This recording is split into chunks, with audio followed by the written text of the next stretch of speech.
जय शिवराय भवानी। नुकतीच 19 फरवरीला महाराजांची जयंती आपण मोठ्या थाटाने साजरी केलो। आज 2 दिवस झाले, पण मला दुःख याचाच वाटतो आणि खंत याचीच वाटतो।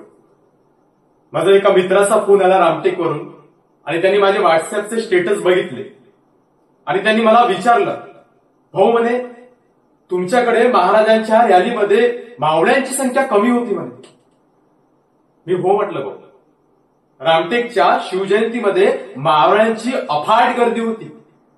मी भारावून गेलो ती गर्दी पाहून। आणि आज माझ्या गावामध्ये आज 4000 लोकसंख्येचा गाव आहे। या ठिकाणी एकटा एक ग्रुप शिवजयंतीचा नियोजन करतो आणि फक्त 10 ते 15 ते 20 मुलं फक्त त्या रॅलीमध्ये असतात। हे दुर्दैव आहे। आपण व्हॉट्सअप ग्रुपवर आणि स्टेटसवर महाराजांविषयी खूप सुंदर विचार टाकतो।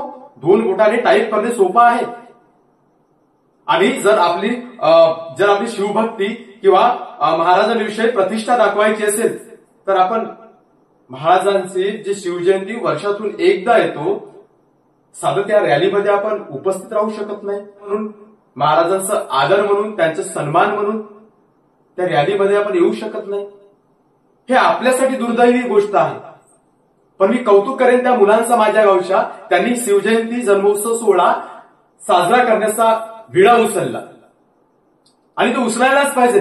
कारण की महाराजांनी आपल्यासाठी जे काही केलं त्यास येणाऱ्या करोडो वर्ष येतील, लाखो वर्ष येतील, म्हणजे आजीवन लक्षात राहण्यासारखी गोष्ट आहे। त्या राजांनी काय झेललं, काय शोषलं त्याचं सुद्धा आपल्याला भान नाही।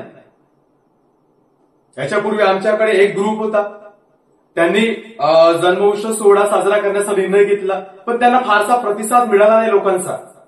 ते लोकांना बोलवायचे, मुलांना बोलवायचे, पण मुलं नाकार द्यायचे, नव्हते शिवजयंतीला।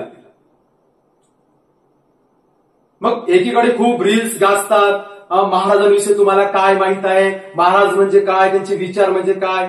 हो, अशा रील्सचा मी निश्चितच स्वागत करतो, पण मला एक सांगा, जो एखादा व्यक्ती अडाणी आहे, त्याला ज्ञान नाही आहे, पण त्यांना फक्त महाराज म्हणजे काय हे माहित आहे आणि तो महाराजांचा मान आणि सन्मान म्हणून त्या रॅलीमध्ये सहभागी होतो आणि त्या शिवजयंतीला उपस्थिती आपली ठेवतो, मग तो खरा मावळा नाही का तो व्हॉट्सअप, फेसबुक आणि इंस्टावर तोपगोळे सोडतो शब्दांचे, त्याला खरा मावळा म्हणायचा का? अहो, ह्या 2 बोटामध्ये मोबाईल धरून आणि टाईप करणे हे खूप सोपं गोष्ट आहे हो।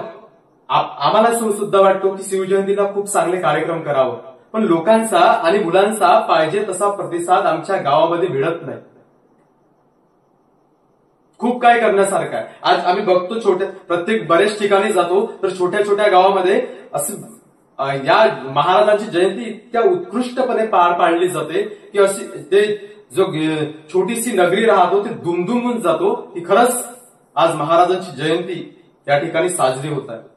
आणि आमच्या गावामध्ये काय असं ओसाळ पडल्यासारखं वाटतो।